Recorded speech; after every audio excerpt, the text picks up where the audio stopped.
Welcome to another edition of Hank Unplugged, the podcast that brings some of the most interesting, inspirational, and intelligent people on the planet directly to you so you can listen to a conversation that is sure to make a difference in your life. And that's really what we're trying to do, make a difference in the lives of people for time and for eternity. I've often talked about the three great apologetic issues, the first being the issue of origins. How one views their origins will inevitably determine how they live their life. If you feel as though you're a function of random chance, you're going to live your life by a different standard than if you know that you're created in the image of God and accountable to Him.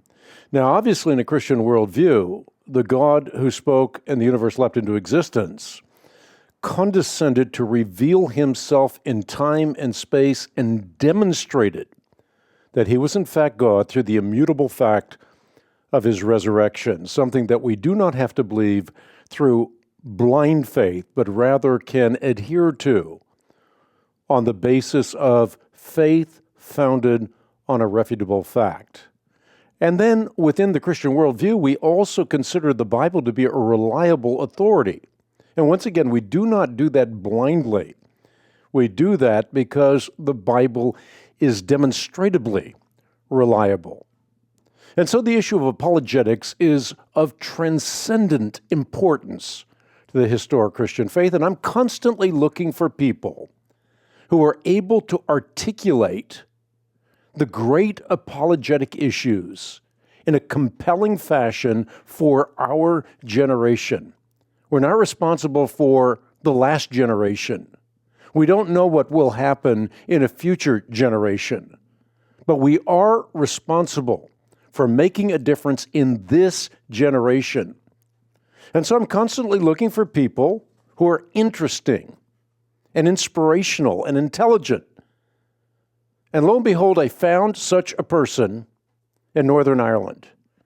He wrote a book called New Atheism. His name is Graham Veale, and he is extraordinarily enthusiastic about introducing apologetics to young people. And I really care about that because young people live in an age of information overload and oftentimes cannot discern between wheat and chaff and heat and light. And so we need great apologists who can equip a younger generation to look through the potholes which are laid before them as traps in a new atheistic environment. And Graham Veale is just such a person. He holds graduate and postgraduate degrees in theology from Queen's University, Belfast. He's taught religious education for many, many years, almost 2 decades. And as I just mentioned, he is the author of a book that I came across. That's how I learned about him. It's titled New Atheism, A Survival Guide. And Graham Veale now joins me from Northern Ireland. He's in the midst of a major snowstorm, but I'm glad you have joined us for this podcast, Graham. Well, thank you. I'm very glad to be here, Hank. It's what we call a major snowstorm in Ireland. It's about 4 or 5 centimeters of snow, but we'll survive. And it closes down the whole country, right? Oh yeah, pretty much. We just don't like anything that looks remotely like bad weather. So we'll survive. I mean, all I know about Northern Ireland is it's a great place to play golf. Yeah, we have some very good golf courses, fairly close together in Northern Ireland. So we produce some fairly good golfers over the year. I personally, I've tried it once and was a danger to everyone on the field, including myself. But there's supposed to be some very good golf around here. I loved your book, and of course, I had you on the broadcast talking about New Atheism, and I think the title in and of itself is very intriguing. But before I get to that, your passion for equipping this generation of young people. Yeah, I mean, part of the problem that we live with now is the Twitter generation. I've been reading what people have called postmortems of New Atheism.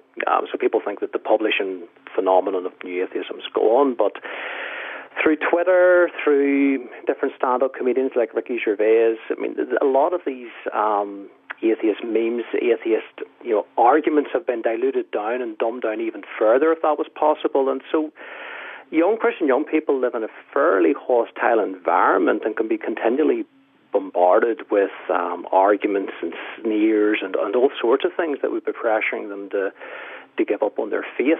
And the really sad thing here is that there really is, behind these arguments, there's not an awful lot of strength, there's not an awful lot of reasoning.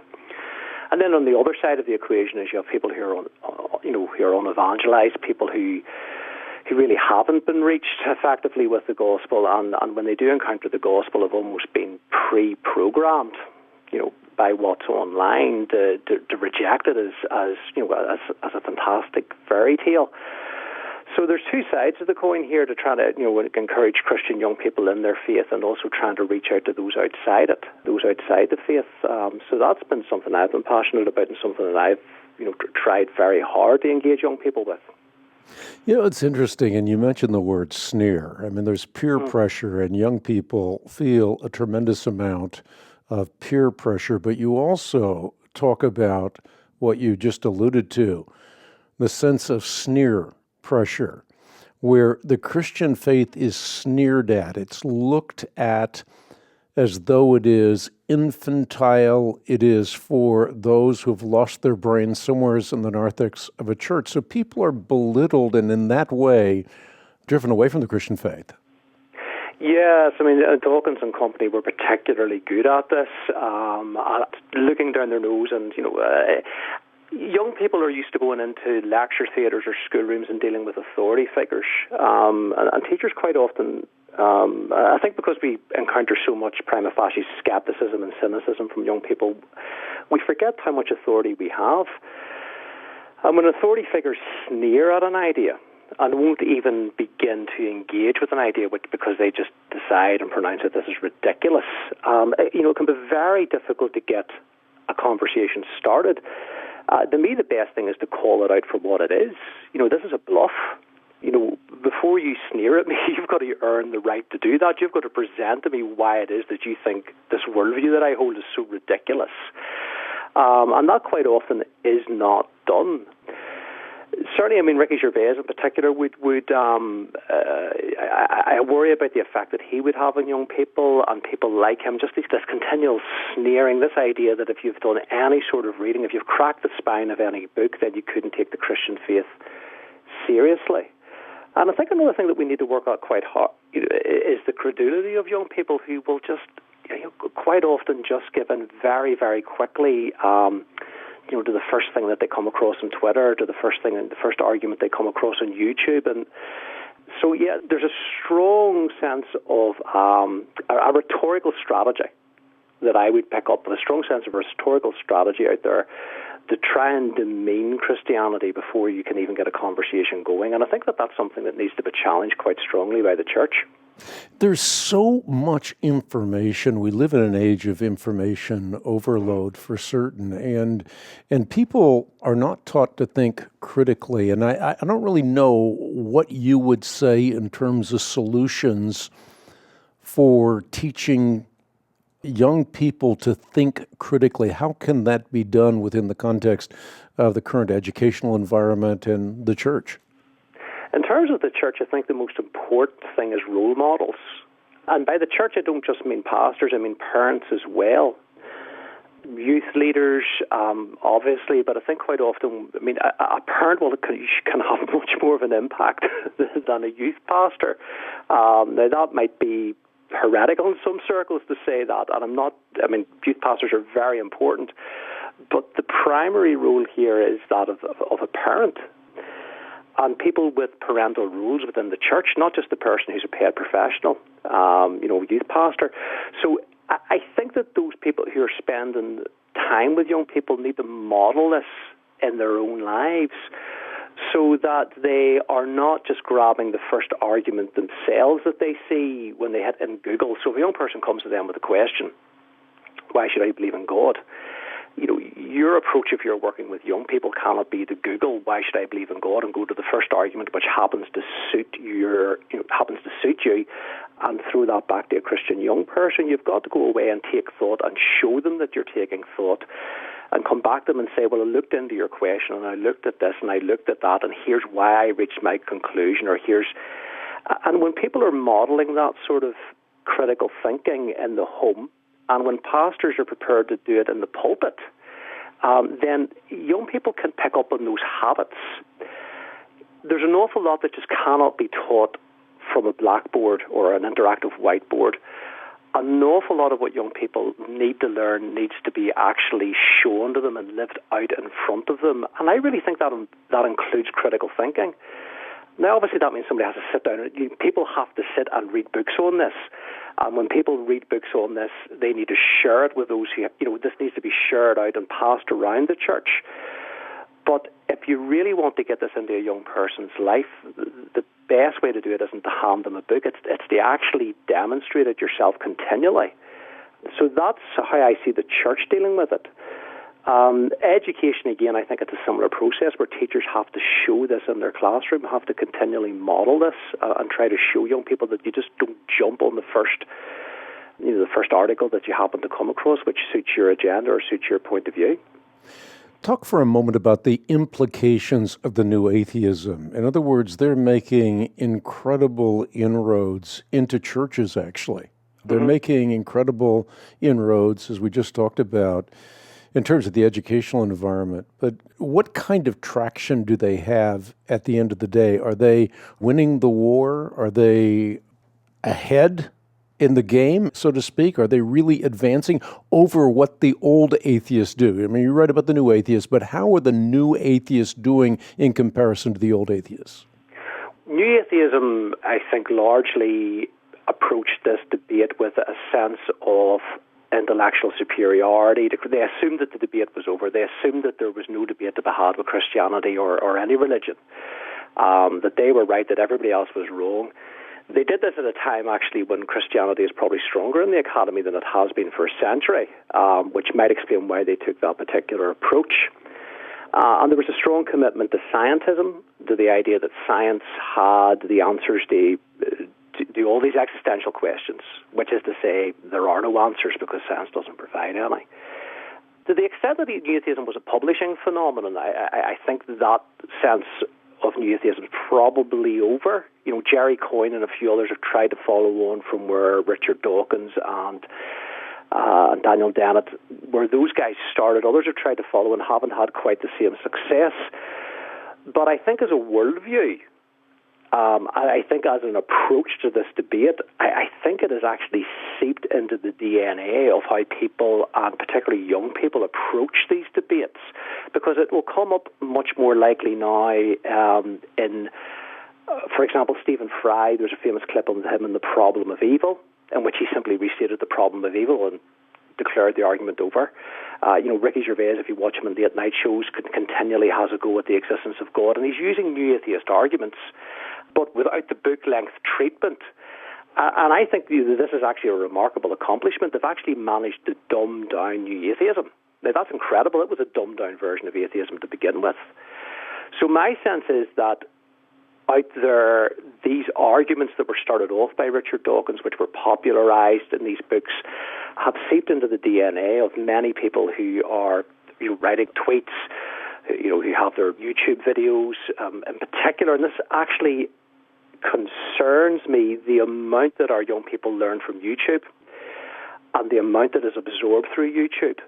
YouTube can be a wonderful tool, but if somebody doesn't have a roadmap going in there, it can be a scary place, and the sort of propaganda you'll get there in a 5-minute video clip on YouTube it's been taken straight from these books, straight from this new atheist philosophy. So to some extent, that mindset has done very, very well, is still with us, and to some extent is much more difficult to challenge now that you don't have these big guys out pushing their latest book on atheism. It's a bit more subtle, but it's alive and well, and it's something, again, that needs to be continually challenged. It certainly does. And, there is this idea within culture today that Christianity and science have always been at odds with one another. And I think this is one of the things that has to be dispelled in terms of mythology. Oh, yes. I mean, I've pointed this out in a number of debates, but one of the things that I would try and clarify is that the first scientists were Christian, or came from a Christian point of view, or a Christian worldview. And that isn't just an accident. This is sometimes portrayed as, well, of course they were Christian. They lived, back in the 1600s. What choice did they have? As a matter of fact, that's neither here nor there. Misses the point completely. These guys were scientists because they were Christian, and it was their Christianity which had a direct impact on the birth of science itself. But you have to have a very finely tuned view of human reason to get science off the ground. You have to believe that we live in a rationally ordered universe. You have to believe that we are smart enough to know what is going on in that universe to at least some extent.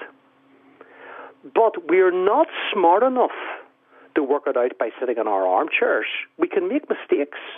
We're flawed. So we have to go out and check our ideas by experimentation and observation.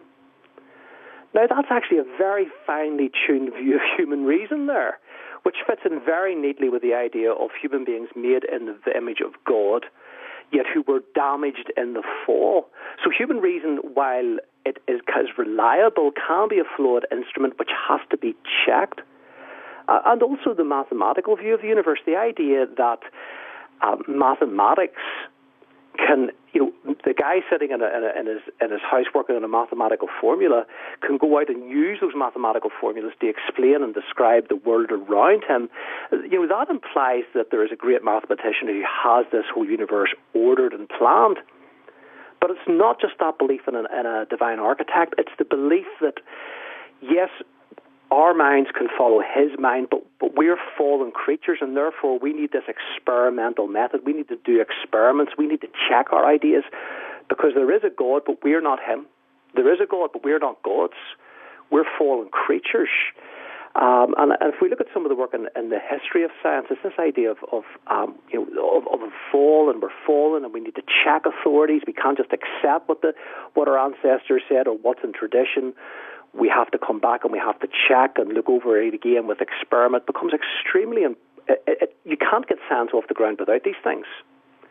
So the idea that Christianity and somehow the Christianity and science are somehow at loggerheads and that one is always doomed to destroy the other, I mean, it's absolute nonsense. You'll struggle to find any textbook in the history of science that would seriously make that argument. You'll find it in popular literature. You'll find it on the internet. But, you're not going to find serious historians saying this. To take one final example, usually people will go back and attack Christianity, and they'll go back and say, look, the fossil record, and they'll get into debates about the origins of the species and all sorts of things about the origins of the earth. And my big question is, why is it that we are interested in the history of our planet?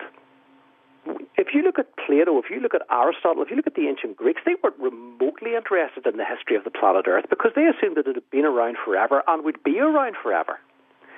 But it was only when you get Christians who believe that history is important, history has a beginning, a middle, and an end, and has a meaning. That's when you actually get guys going back and starting to look at the age of the earth and begin to look at and say, what is this history? What does this teach us about our Creator? So this idea that Christianity and science are at loggerheads, it's horrifying to me that so many people have bought into this.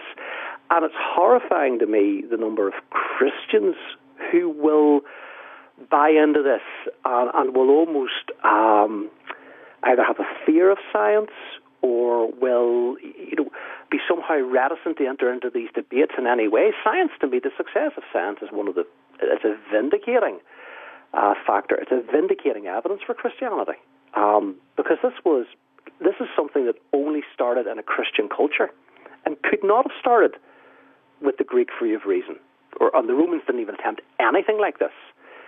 You need a very, very, very specific set of beliefs before you can get science off the ground, and Christianity provides that ground, provides that fertility, provides the nutrients that science needs to get up and running.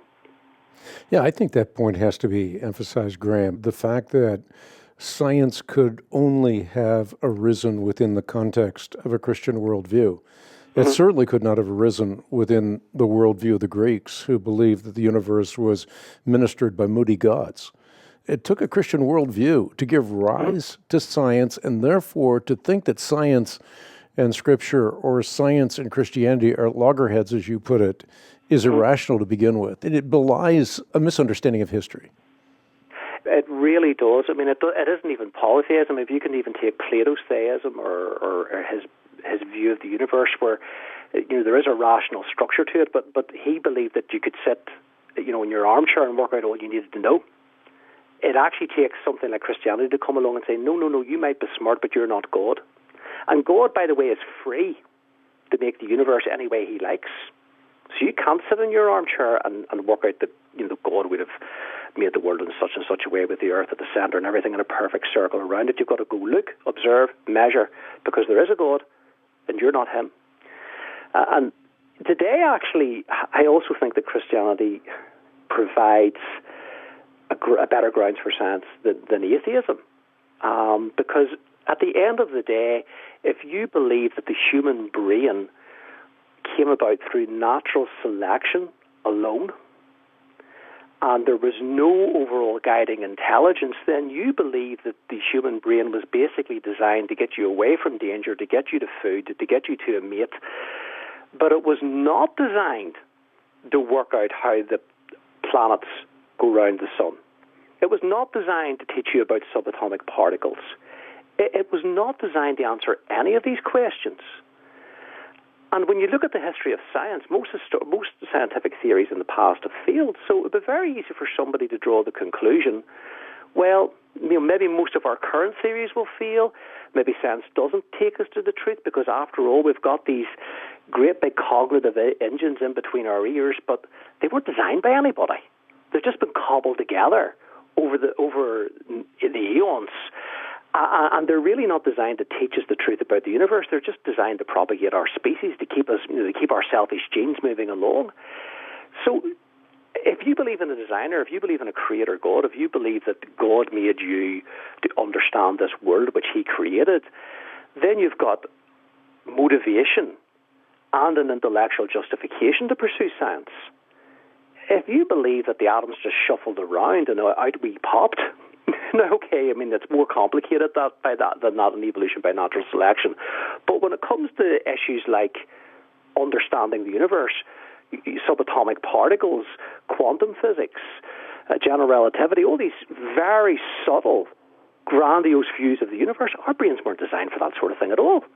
They were designed to get us away from saber-toothed tigers and to get us to meet and to find a mate. And that's what our brains were inverted commas, designed to do, if you put that in quote marks. And so to me, the Christian, historically, only Christianity could have given birth to science, but I think only Christianity can really give you any intellectual justification to continue to pursue it. There seems to be a great big blind spot in contemporary atheism, in that they have this tremendous faith in the scientific worldview, but they seem to cut off the branch that they're sitting on. They seem to be saying this scientific worldview is wonderful and it tells us about everything, and it tells us that our brains and all our cognitive equipment was put together. Well, it wasn't overseen. It just sort of came together as the best job nature could do over the millennia, over the eons. So it really, I think, Christians need to really, really, really make atheists think much harder about science. And whenever they raise the issue of science, we need to be saying, look, I'm glad you raised the issue of science. Do you understand how important Christianity is for the history of science? Do you understand how important Christianity is for even justifying the pursuit of science today? Those are questions Christians need to grasp with both hands, and there are plenty of resources online and on bookshelves and in bookstores for pastors, youth leaders, parents, everyone to be grabbing and getting into. But how do you get pastors and parents and youth leaders, how do you get Christians in this epoch of time interested in the intellectual arguments? I mean, it seems to me that in so many churches we are entertaining our kids to death as opposed to educating them.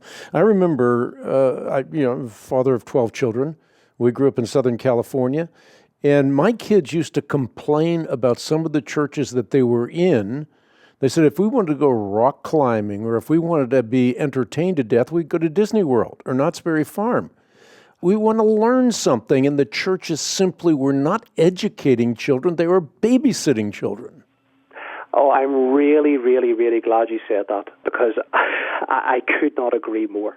I worry about evangelicalism as an evangelical, but I worry about the future of it. And a friend who I discussed a lot when I was writing my book, Peter Moore's a great fella, and a teacher as well, and as we've been talking to young people, and as I listen to a lot of young people talking to me, as my job's teaching teenagers, there are a lot of teenagers out there who by the time they are hitting their late teens are incredibly frustrated that the church is not providing answers to questions that they have. They are aware that the answers are there. I'm not talking about a drove of young people who are prepared to lose their faith. I'm just talking about young people who are despondent and frustrated in that they want to understand their faith more deeply. They want to understand how to reach out to others outside. They want to be able to bring their friends to church and have their friends' questions answered. And churches really are more interested in what you've described as babysitting. I think this is to do with parents afraid of losing their youngsters, parents afraid that their youngsters will drift away from church. And a young person sitting at the back of the church, if my teenager's sitting beside me in church, there's something visible that I can see, and that can convince me that their heart's really in the faith. But unfortunately, the only way that you can know a young person has really committed their life to Christ is the life that they will lead when your eye isn't on them.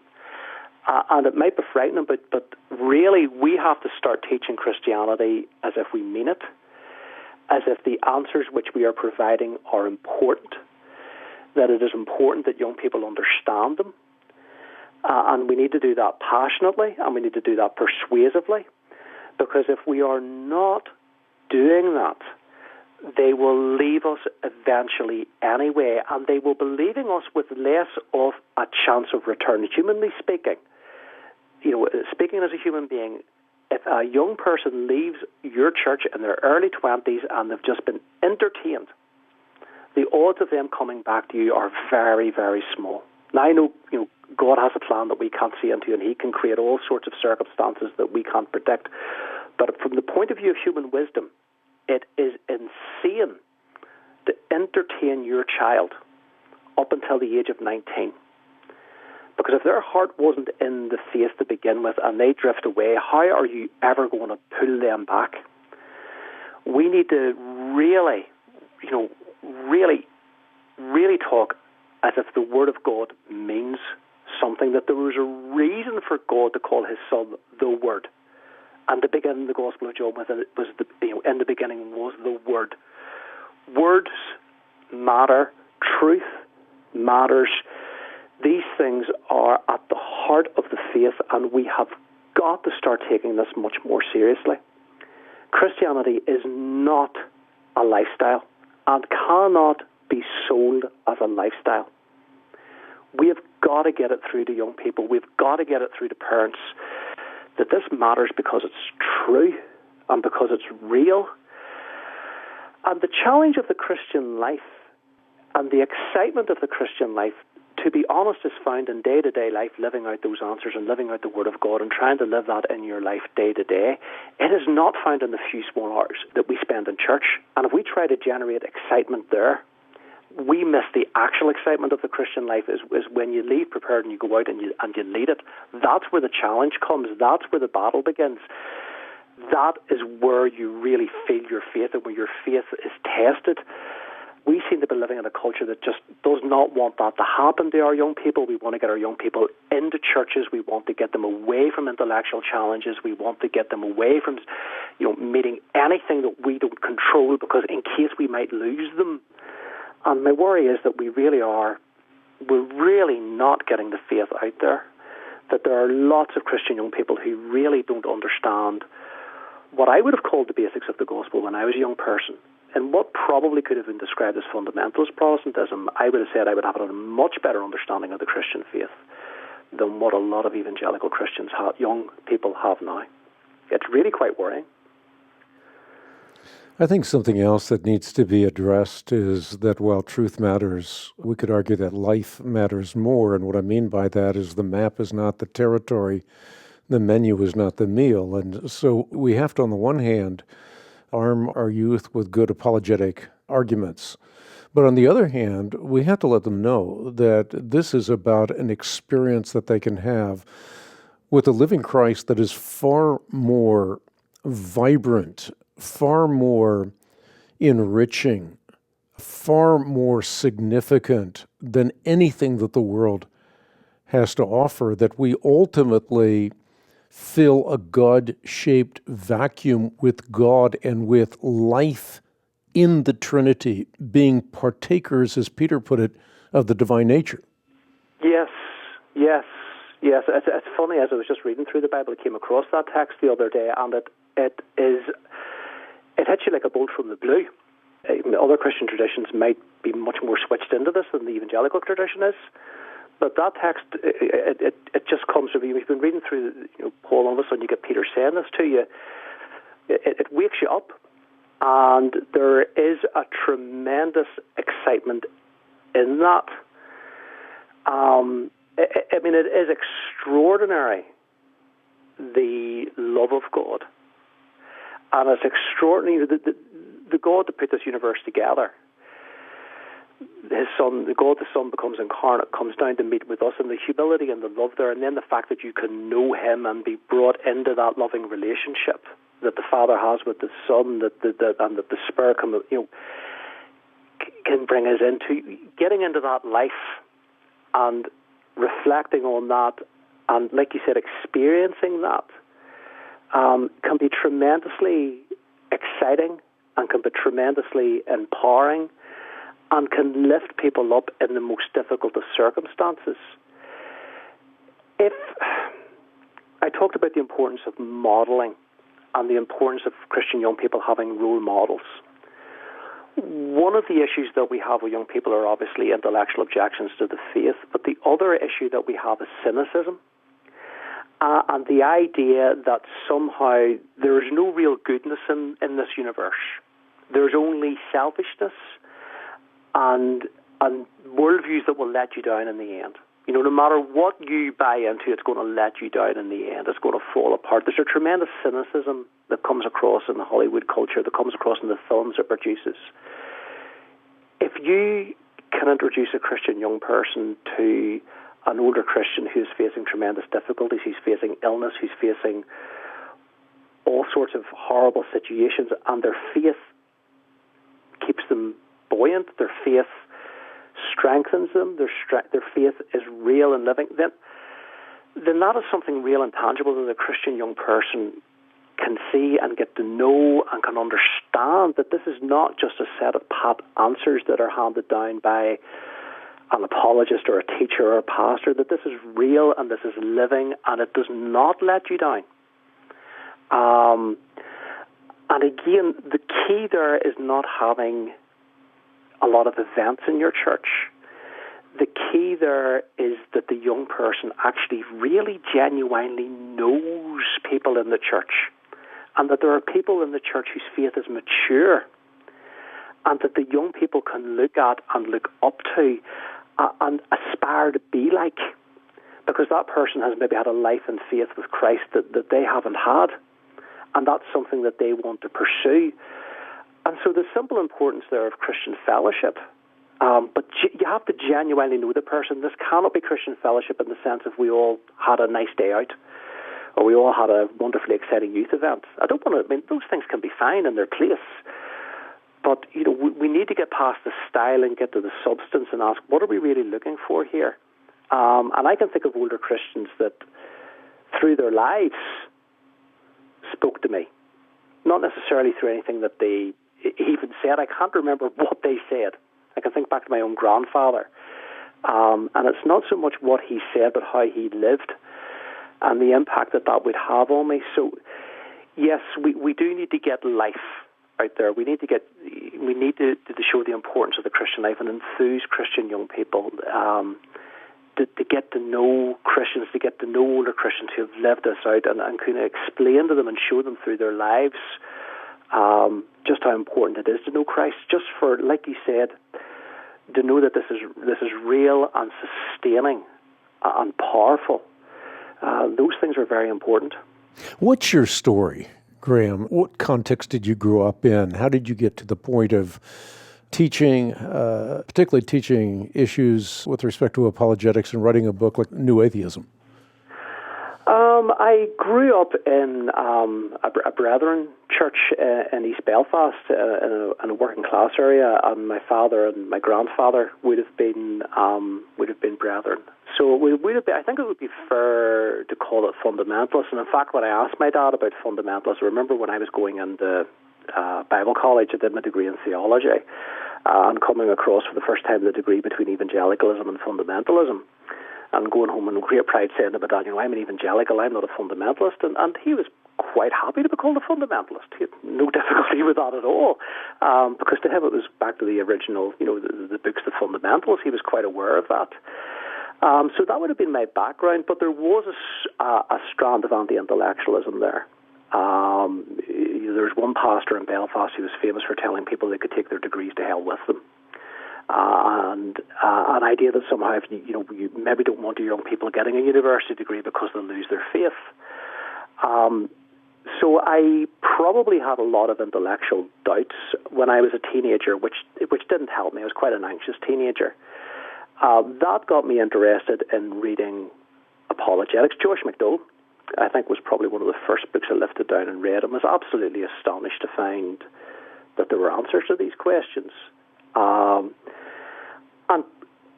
in a way brought the faith to life to me in ways that I found quite surprising, because once you start reading about the history of Palestine and you start saying an argument for the truth of the Bible is that Jesus fits that historical context, all of a sudden you're putting this into flesh and blood history in your head, and it comes to life in ways that I found really mind-opening and very inspiring. So from that stage, I couldn't get enough of this sort of book. When I went to university, a guy I met there was David Glass. He's written a book, Atheism's New Clothes, and David and he now lectures at University of Ulster in computing and maths, but his PhDs in physics. He's postgraduate degrees in philosophy, and he and I have really had a friendship really going back over 20 years. We've both been very passionate in trying to get these ideas out there and to try and get the church to see the importance of dealing with these issues, of reasoning with unbelief. And it can be difficult in Northern Ireland. It can be difficult, and it can be a long, slow battle at times, because there's still that wee bit of suspicion of anything that seems too academic in many churches. So we believe it's an important work, and we keep ploughing on as best as we possibly can, and continuing to write and to continue to try and do talks and get out to churches. If you get near the universities, people would be more open to you. But that would be roughly my background, coming from a fundamentalist and a more sort of evangelical Baptist view of things. But really, I do feel within evangelicalism as a whole, and talking to people in different denominations and really having a look at what's going on over the Atlantic, there does seem to be a little bit of I don't know if you can have a small crisis, but I think there is a small worry that there's a crisis brewing here, in that we're not doing a great job of communicating, the truth of Christianity. And the case for Christianity, but first and foremost the actual truths that we need to defend to young people. So that would be roughly my background. Yeah, and sometimes I think too, Graham, we've made the Christian faith transactional as opposed to transformational. The idea that you get a quick profession, and after you've made the profession, you get a car that gets you out of hell and gets you into heaven.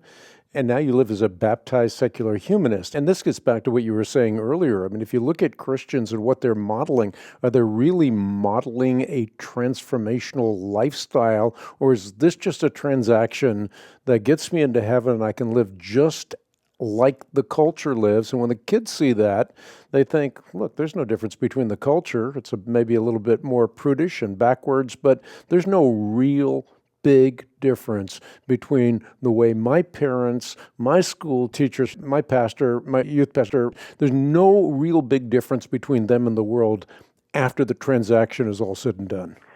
Yeah, I mean, part of the difficulty here is that from a middle-class, upper-middle-class parent's point of view, evangelical Christianity can actually seem like a good deal. If you think about it, if your child follows the evangelical Christian lifestyle, they're going to stay away from drink, they're going to stay away from drugs, they're going to, be in less danger of STDs, and there are all sorts of benefits that a teenager might look at and say, well, that's boring, but a parent will look at and say, that's wonderful. And so we go through the process of, they go through the transaction, you put your hand up, you do your, you pray your prayer, you pretend you're in, and you can fit into a very comfortable lifestyle, which is very good educationally for a lot of young people. A lot of young people do very well because they're staying away from these negative influences.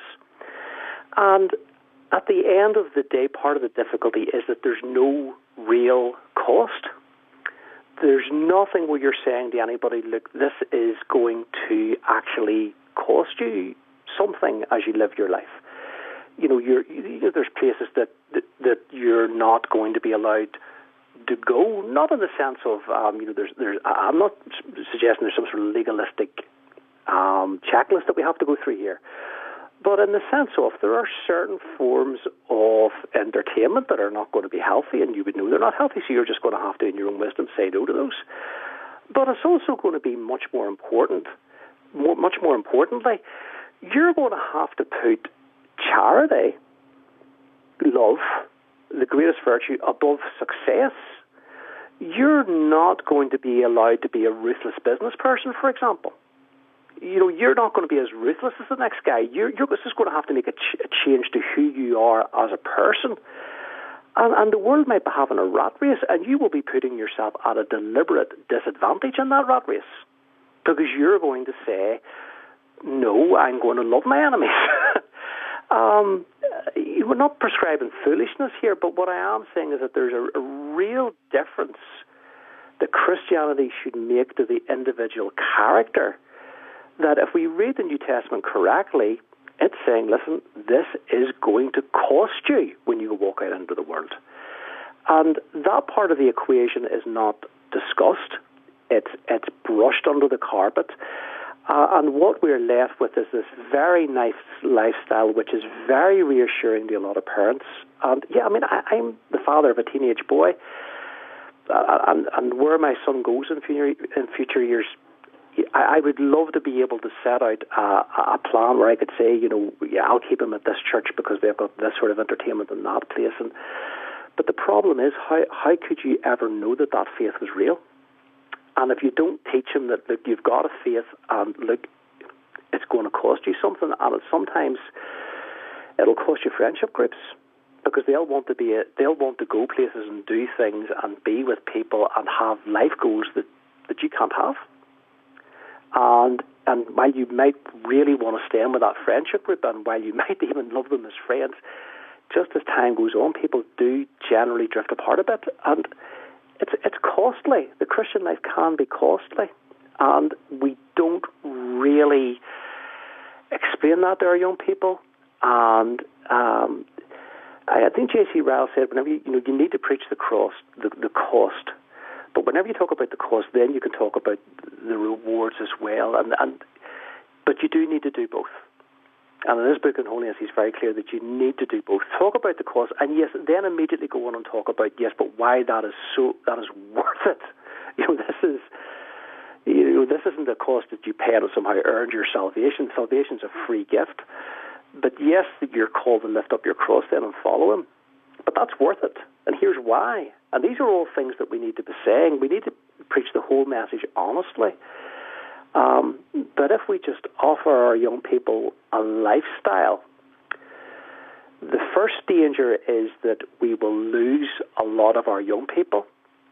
The second danger is that we will frustrate a lot of Christian young people who are looking for something deeper. But the greatest danger is that a lot of people will buy into that lifestyle and nothing else. And we just perpetuate a social club. That's the danger. And I think every denomination and every part of God's church will face those sorts of challenges. But I do worry somewhat that we can end up with churches that could go on going through the motions for generation after generation, and how many people have just bought into something which is comfortable and culturally reassuring, instead of what's really at the heart of Christianity. That's the difficulty. And I think, too, to some degree, a lot of churches have bought into sort of a defeatist mentality. We're living at the end of the age. Christ is going to come back at any moment, and therefore we've kind of lost the culture wars, but we're going to get raptured, and whatever else happens, we don't have to worry about. And so this defeatist mentality really belies the Christian ethic that one word of truth, as Solzhenitsyn put it, can outweigh the entire world. That one person, the power of one person can make a difference. We can have a Daniel moment. We can have a Lydia moment. There are epic swings in human history, and we can't give in to the defeatist mentality because of what we see around us. I mean, I heard a pastor say the other day, look, it doesn't take a rocket scientist to know that Christ is going to come back at any moment, because all you have to do is look at the newspaper. It's obvious. And if you have that kind of a mentality, then I don't think that you are marked out for transforming culture, which we're called to do. That's right. And I think the other get-out-of-jail-free card that we cling to here in Northern Ireland, I would imagine it would be the same in some parts of the United States, is revival. It's okay, God will send revival. The words of the hymn here, send a revival, Lord, start the work in me. People aren't so keen on that second part. But the idea is that God will do something that will get us out of this, and it'll either be a rapture or a revival. The difficulty with saying is that this is obviously the end times, is that, yes, I mean, Christianity may be taking a cultural hammering in the West, but if you look at the church in other parts of the world, there's tremendous signs for hope. And people in those parts of the world might be saying, listen, we've got a harvest to bring in here, so, don't be so quick to assume that the entire church is to be viewed through Western lenses. So that's something that people need to keep in mind. But, there's Luther's famous saying that if he's told that Christ was coming back tomorrow, he'd plant an apple tree today, which is something that I mull over in my head from time to time.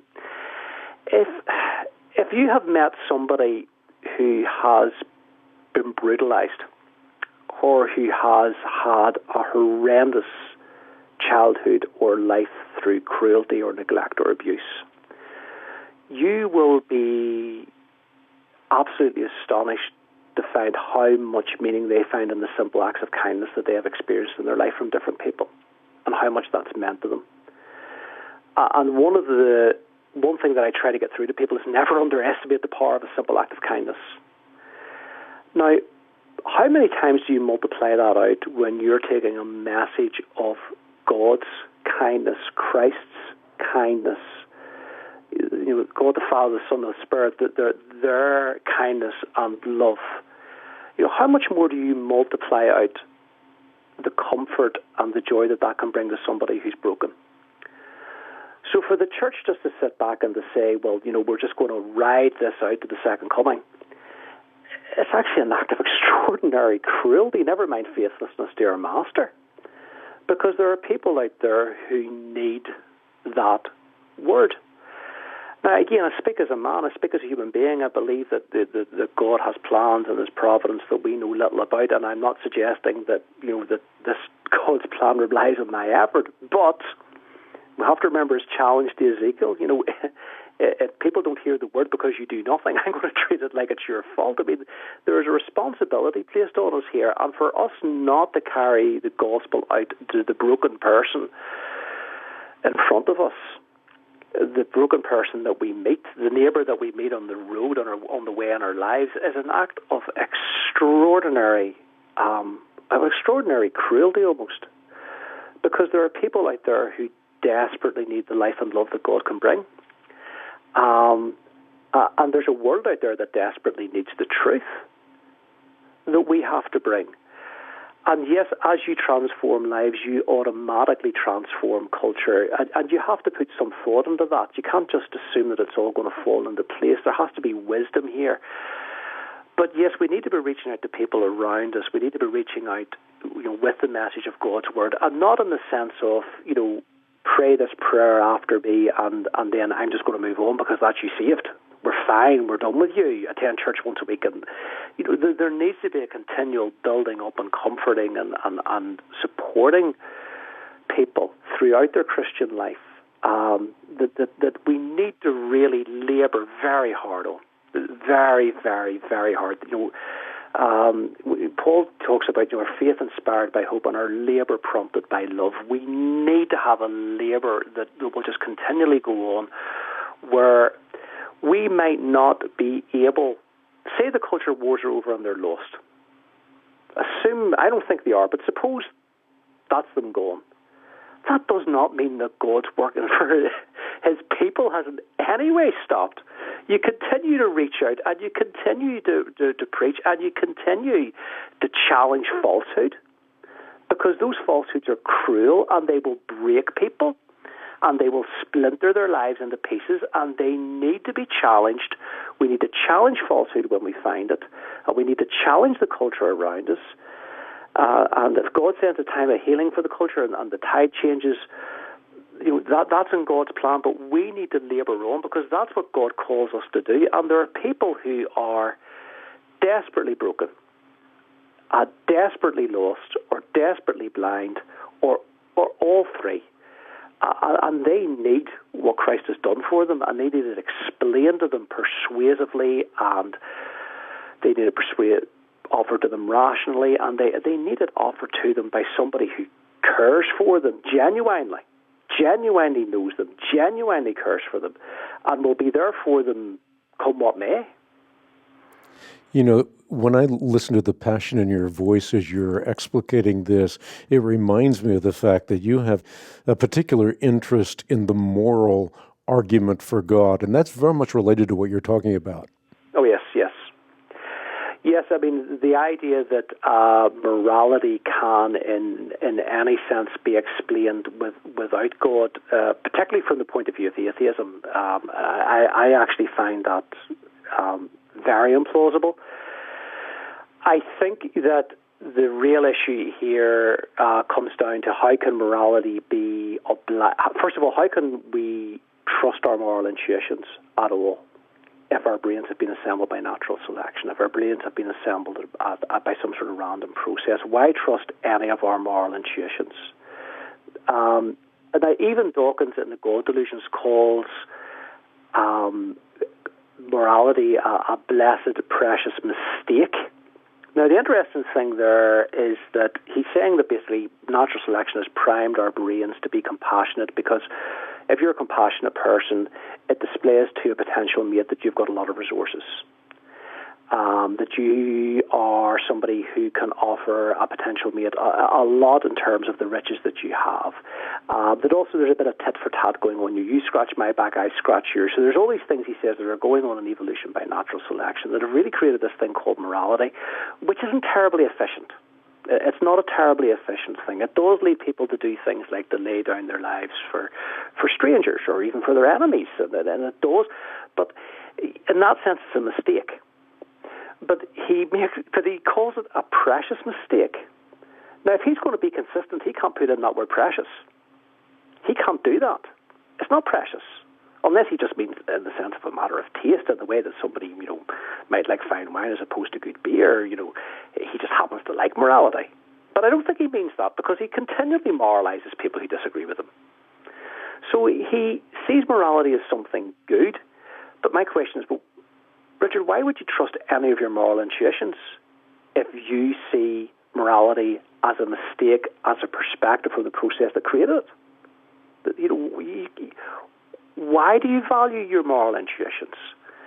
Unless somebody has designed us and give us some sense of what's right and wrong, well, unless that's happened, we really shouldn't be trusting our consciences at all. But secondly, why does Richard Dawkins moralize so much? I mean, he honestly believes that there's some sort of moral, but if you get involved, you listen to him, he believes that people ought to agree with him. Rationally ought, but also morally ought, because he basically sees religion as dangerous. And therefore it's something that we need to get rid of, because it's morally wrong to bring people up in religious environments. Now, where does that moral ought come from? I mean, why? Yes, there may be all sorts of moral values in there. But, if an artist decides that he wants to leave his wife and go off to Tahiti and paint beautiful paintings there, and he ignores his obligations to his wife and child, we might enjoy the art, but we condemn the artist, because there are other goals than his artistic success. There are other goals than beauty. There are moral oughts that outweigh those considerations. So a politician who decides, well, the refugees that are coming into my country, or the country that I want to invade to get their resources, those people, the people that would be hurt of me pursuing that policy, they might matter, but my success is a rational consideration too, and we would condemn the politician who puts his personal success over and above the lives of people who he might affect, or if he puts his own personal success above the lives of the citizens he was elected to take care of. We would condemn that person. Because there are moral oughts that outweigh self-interest. There are moral oughts that outweigh artistic interest, that outweigh every other sort of interest. But the big question is, why? Where does this weight, where does this force come from? Where does obligation come from? And you really can only have obligations to a person. And so to my mind, the best explanation by far here is that morality is really, or the morality is best explained as the commands of God, or the will of God, or God's desire for our life, or something along those lines. We need a lawgiver here if there are going to be moral laws. There needs to be a moral lawgiver. So I think even if you read the New Atheism and you begin to look at their moralizing, there are two big questions there that I think Dawkins needs to answer. Now, there are many, many more, but those are the two I would bring out first and foremost. Richard, why would you trust any of your moral intuitions, given that you think that the cognitive device in between your ears that produces those intuitions was sort of assembled without any real design in mind, and certainly not with morality in mind, and that you think morality is inefficient? And given that you think morality is inefficient, why do you find it so powerful? How do you explain the power of morality? Why is it that you pay so much attention to moral obligations? Because they seem to be inescapable. Moral obligations are inescapable. We can't live without them. We can't ignore them. But the difference is this: I can explain moral obligation. I can explain the power of conscience. Richard Dawkins can't. He's got to live by it. He's stuck with it, but he can't explain it.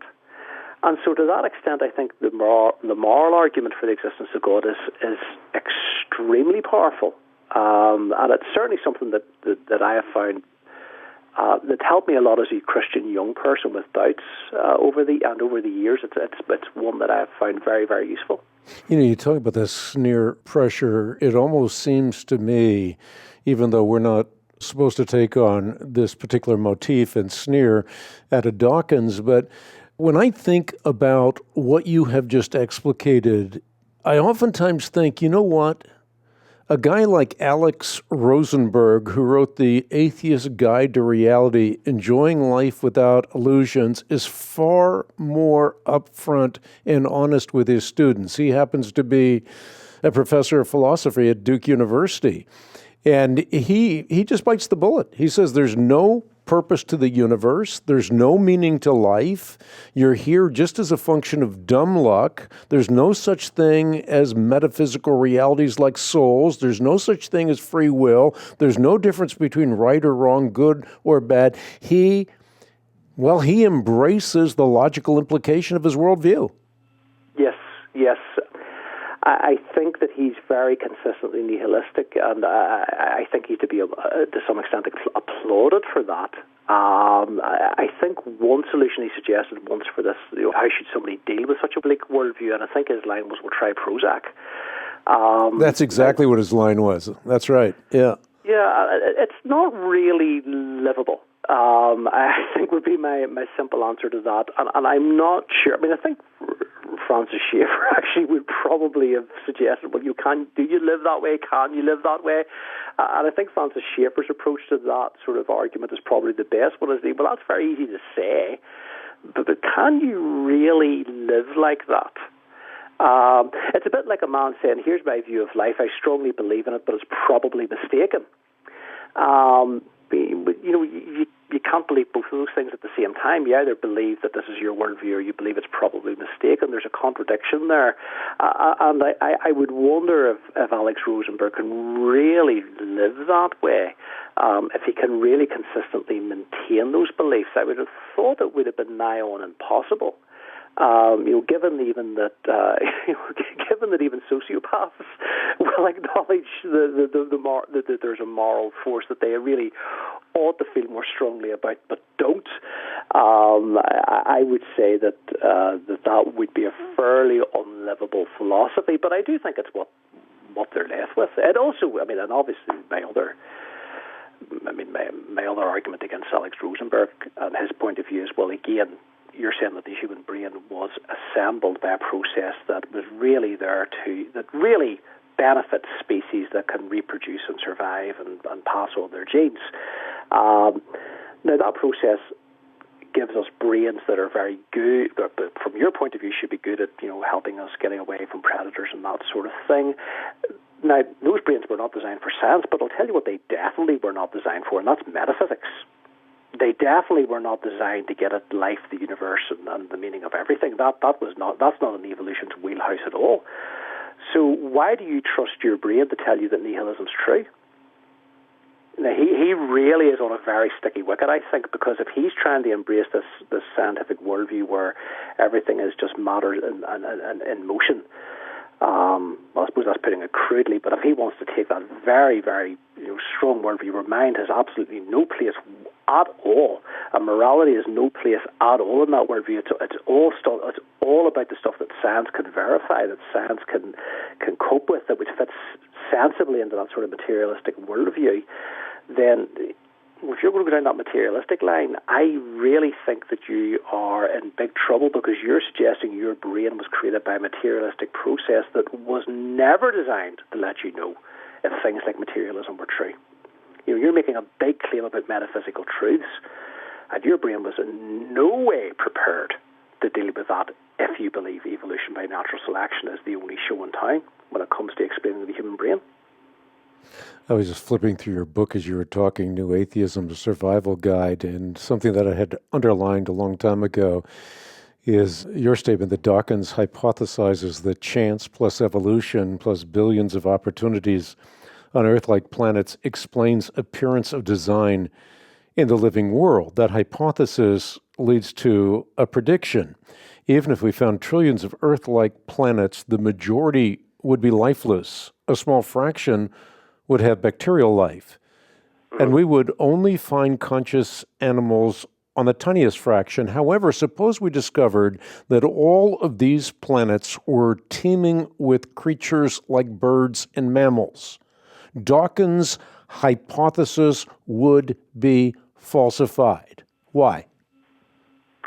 Right. So what Dawkins wants to say when it comes to the design of life is he talks about Mount Improbable. So on one side of Mount Improbable, you've got to imagine this as a very, very, very steep slope up one side, like a sheer cliff.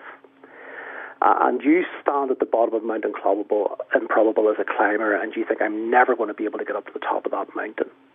But if you would just go round to the other side, you would see a long, gentle slope which you can make your way up with ease. There is a way up to the top of the mountain. Now, Dawkins will then come back round and say, well, if you take a single sail, and you look at a single sail, and at the other end of the spectrum you've got a human being, or a blue whale, or something majestic like that, you would say, well, there's no way that one sail by chance could somehow grow into that human being one day, could evolve into that human being by chance.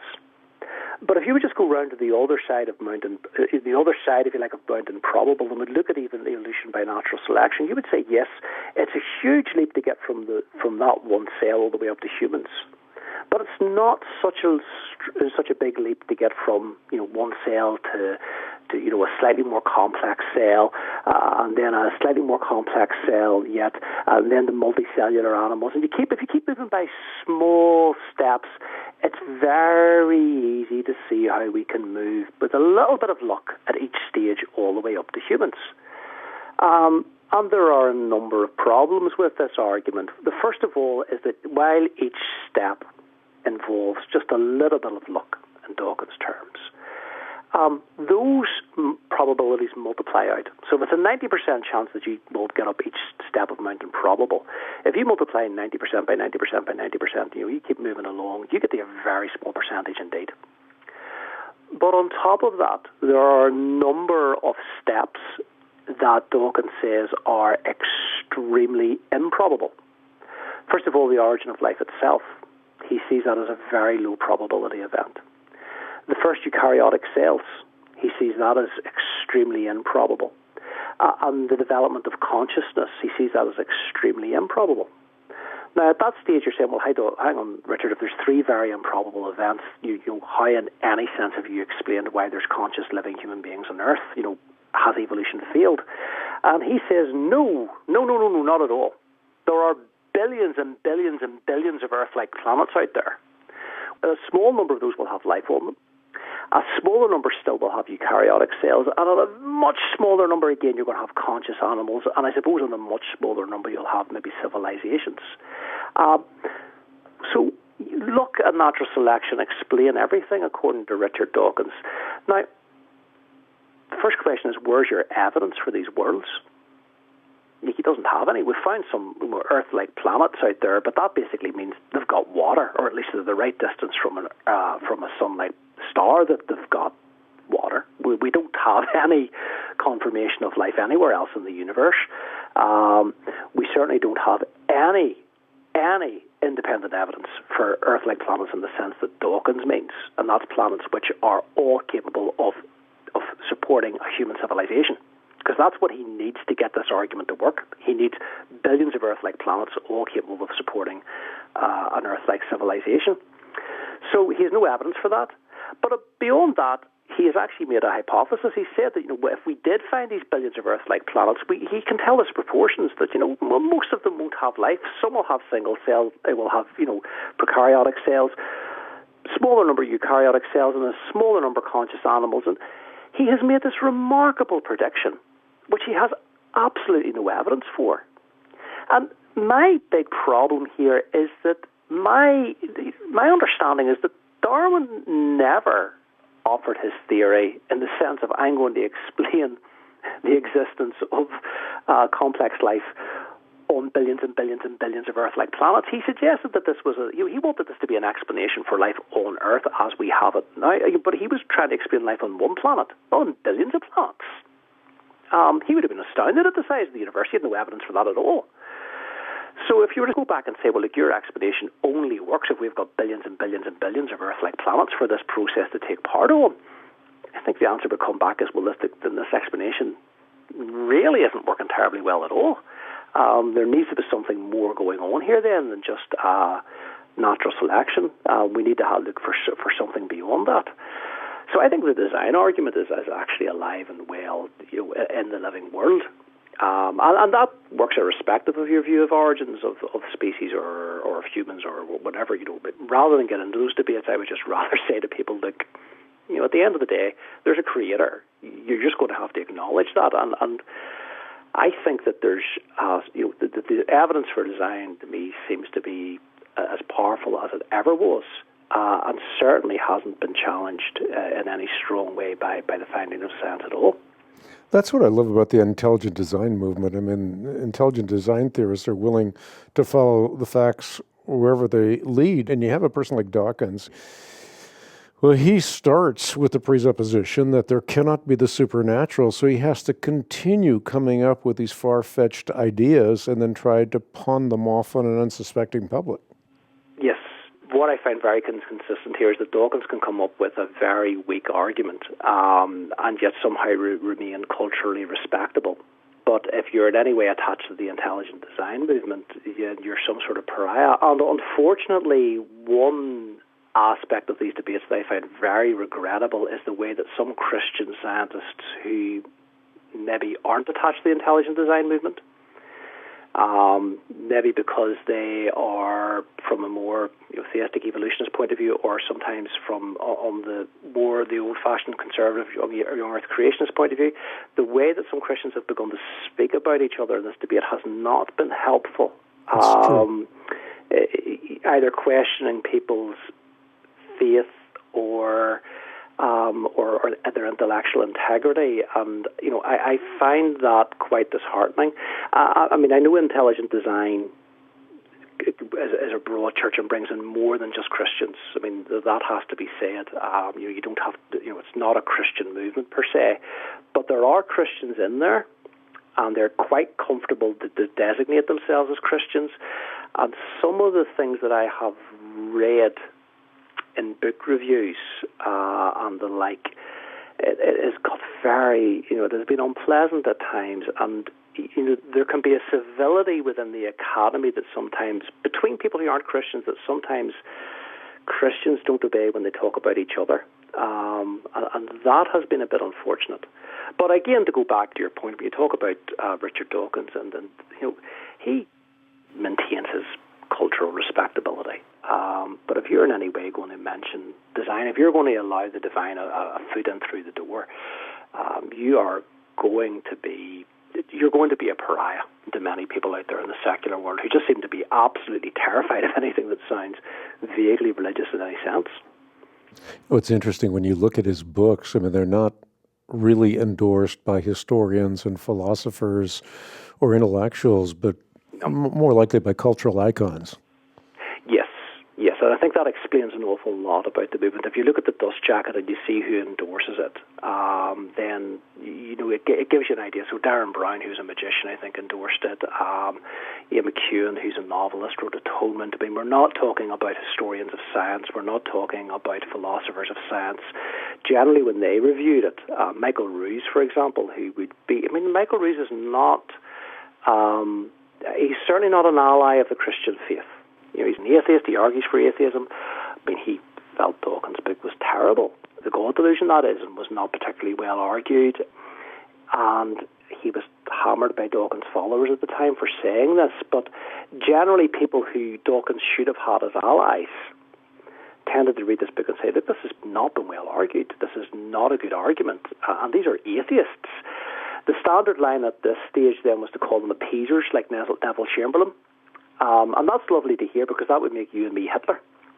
But yes, if you're going to in any way make excuses for Christians, if you're Neville Chamberlain, and this became the ridiculous argument that if you're even prepared to say that is a bad argument, that is a bad atheistic argument, that you were somehow betraying the atheistic cause, that tells you a lot about the mentality of Dawkins' arguments. I think that it is significant that the new atheism began to rise just as Twitter was getting off the ground. I think that there is I think that's more than just a coincidence. I think it maybe speaks to the intellectual culture that we're moving in. I think it speaks to the mindset of many people out there, where put-downs and witticisms and insults and style matter so much more than a substantial, well-informed argument, and good faith in that argument. Somebody making a reasonable point in good faith and in good conscience matters for very little in an age where you have to say something important in 140 characters, or 280 now if you're very important, but 140 characters, not 140 words, 140 characters. That really only leaves you room for insults. That really only leaves you room for shallow invective. And I think that in many ways the new atheism, some people see it as a response to September the 11th and the rise of religious fundamentalism. I think that played a part. I think the reason it was successful is that we were moving to a much shallower culture in the age of instant communication.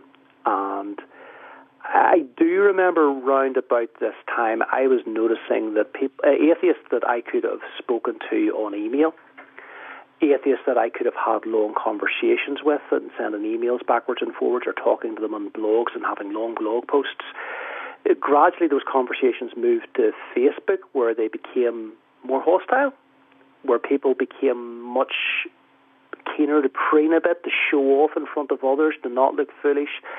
And whenever I tried to engage some of those people on Twitter, it just became impossible. There was no room for a conversation, and there were too many people watching.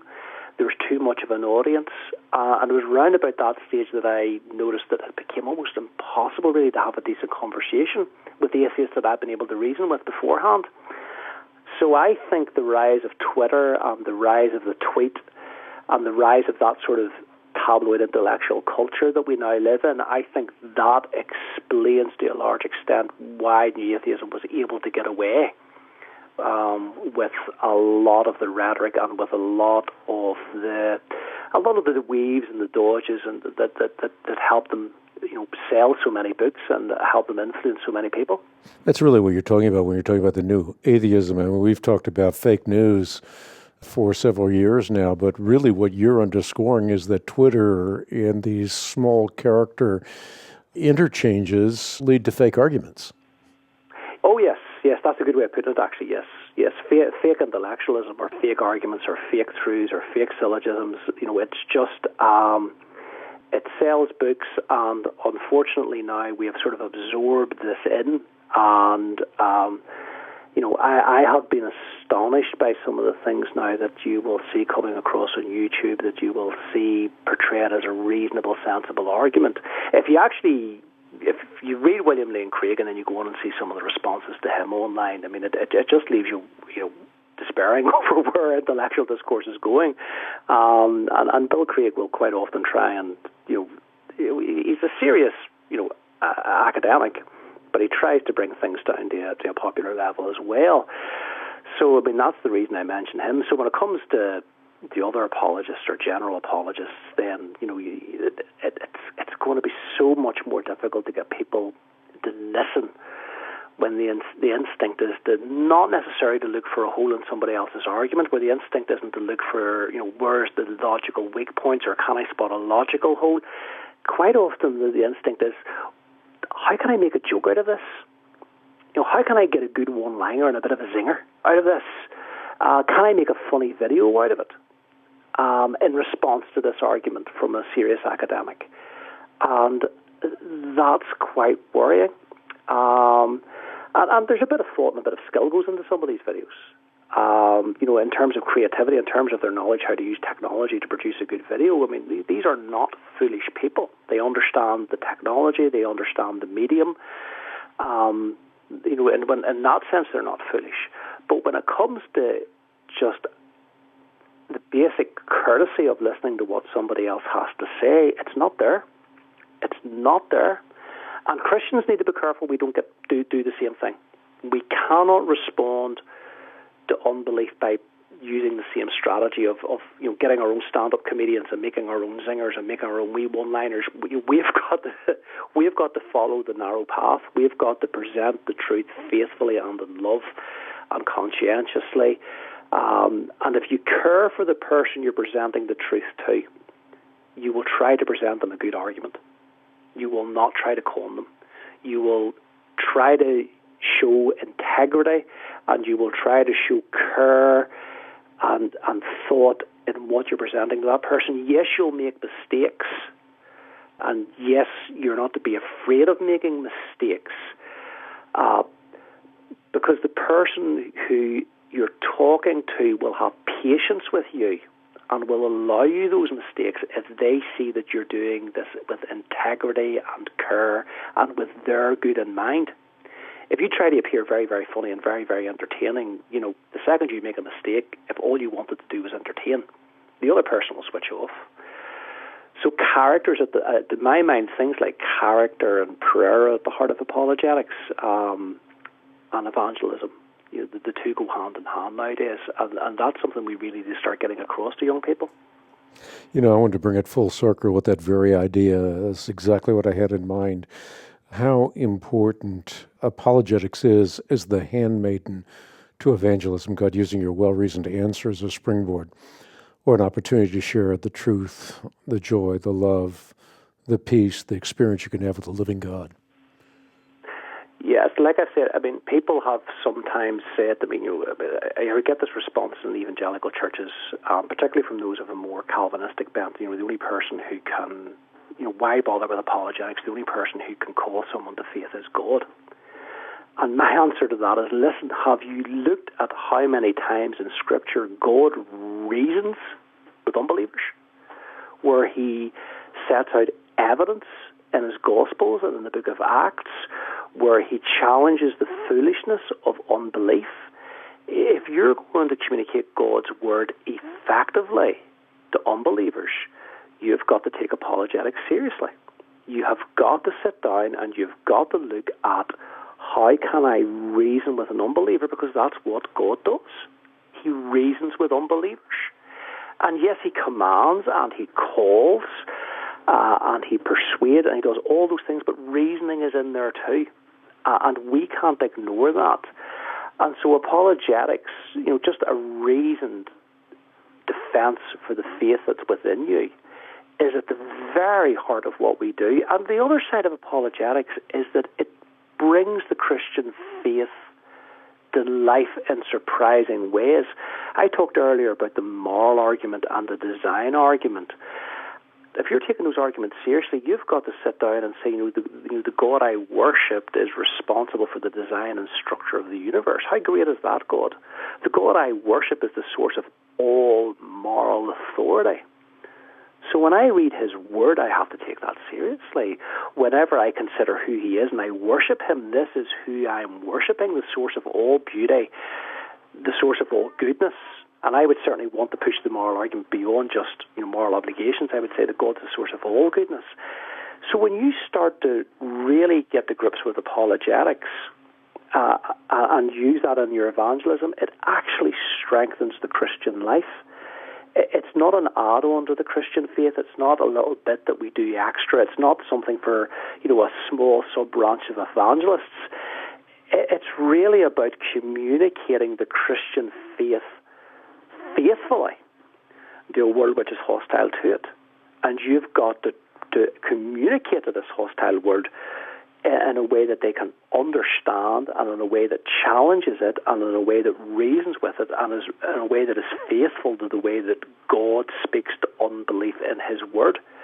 So I would argue that apologetics actually should bring you closer to God in your Christian life. It is not just a dry academic exercise. It is anything but. It is something that is vitally important to me as a Christian, and I think needs to be considered to be vitally important to the church.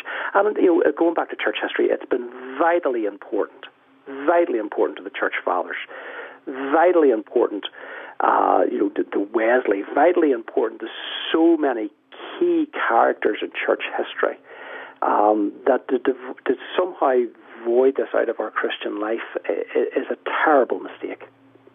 It's just beautifully said. I'm so glad that you brought what I like to call it post-evangelism. You have pre-evangelism, God using your well-reasoned answer as an opportunity to communicate the gospel. But as you've pointed out or alluded to, I mean, if you run into the winds and waves of doubt yourself along your Christian journey, then it is those arguments that fortify you, that allow you to say, you know what, I know God created the universe. I know that Jesus Christ is God and demonstrated he was God through the resurrection. I know that the Bible is a reliable authority. So these become pillars and posts to which you can cling. That's right. And I mean, Alvin van Dink, actually, I mean, a prominent philosopher, a Christian philosopher, he talks about waking up in the middle of the night with a sudden fear. What if it's not real? And there's times in our lives, where you're caught unawares, where sudden doubt can suddenly hit you, and these things can be these things can be comforting and useful, and they've been so important to so many people in church history. And the more you get back into the early fathers and you look at how they reasoned and thought, this is just something that has never been alien to the Christian faith at all. For some reason, evangelicals have made it alien, I think, over the last century or half century. I'm not sure when it began. But this retreat from reason it's not natural to the Christian life. It's not something that flows out of Scripture. It's not something that flows out of the first churches, the first people writing in the first churches. It seems to be quite recent.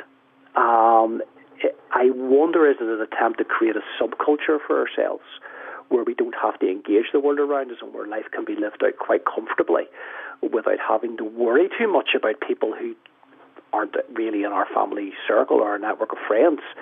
That's one possible explanation for it. The old explanation was there was no room for it in the university, therefore the churches moved away from academics. But I mean, there are so many. We have an embarrassment of riches now in academia when it comes to Christian academics, who are writing about these sorts of issues. So why is it not filtered down to the church? Why is it that there's so much resistance to the wonderful research that's going on out there, and not just research, but sermons and books? And why is there no response to the light and the warmth that's coming from Christian scholars? And I sometimes worry, is it because we'd have to move out of our comfort zone? We'd have to move out and use these arguments to address people who are hostile to us. That's a worry. That's a worry. But, God's good and God has a plan, and, we put our trust in Him. And I think that these things are, that a lot of the work that's been done recently has been done for a reason. And another thing I try to keep in mind is that God may have done this not to reach a handful of souls, for all I know. God's love stretches beyond anything I can imagine. So, none of this goes to waste. All of this is in God's plan. But I do think there's a challenge to the evangelical culture out there. Is, guys, what are we doing with so much of the embarrassment of riches that God has given us at the minute? Why are we not using this to challenge people outside of our own subculture? Why are we spending so much time attacking each other online and not trying to reach out to those who don't share our faith? What is going on in evangelicalism here? It's a question that a lot of people are asking, and I think it deserves a serious answer. It does. The tribalism is mind-numbing, and I am so delighted that I ran across you as a result of your book, New Atheism, A Survival Guide. Graham, you have really blessed everybody listening in, and again, I'm very grateful for the work that you do and for communicating in an interesting way and reaching a whole new level, a whole new stratum of millennials that may otherwise never encounter these arguments or engage them. So thank you. It's just great to know you. Thank you very much, Hank. It's been very, very good talking to you. It's been a very real blessing. Well, bless you, Graham, and hope you get through the snowstorm. I'm sure we'll survive. I'm maybe get a snow day tomorrow if I'm lucky. Yeah, at least 6 centimeters here, so you don't know my luck. Of course. Well, good talking to you, and thanks again for your contribution to the Hank Unplugged podcast. Do remember, you can go to iTunes or wherever you consume your favorite podcasts and rate and review. but a great action step that you can take right after listening is go to iTunes, give us a 5-star rating. Look, I'm truly keeping my word when I say I'm bringing interesting, innovative, inspirational, intelligent people to you so that you can listen to what they're communicating. You can learn from what they're communicating, and you can take what you have learned to make an impact. Remember, only one life. Soon 'twill be past. Only what's done for Christ will last. I mean, there are no do-overs. I'm 67 right now, and I think so often about every single day of my life. How am I using my life in a way that is productive for the kingdom? Because one day I'll stand before God and give an account for what I did while I was here. You know, the gospel's free. It'll cost you your life. You're not your own. You've been bought with a price. Those aren't trite cliches. These are truths. There are degrees of reward in heaven. Jesus said, "Do not labor for that which perishes, but labor for that which is eternal." And I'm going to leave you with those words. And once again, my thanks to Graham Veale. If you would like a copy of his book, New Atheism, a Survival Guide, you can pick it up on the web at equip.org. It's available for those who support the ministry. You can also write me at Box 8500, Charlotte, North Carolina, zip code 28271, or talk to one of our resource consultants, 888-7000, and the letters CRI. We're out of here for this Hank Unplugged podcast, but we're going to be back with many, many more. So please go to iTunes, give us a 5-star rating, give us a review, and you'll be taking an action step that's making a difference in the lives of people all over the planet. Thanks. God bless you. Look forward to seeing you next time with more of Hank Unplugged.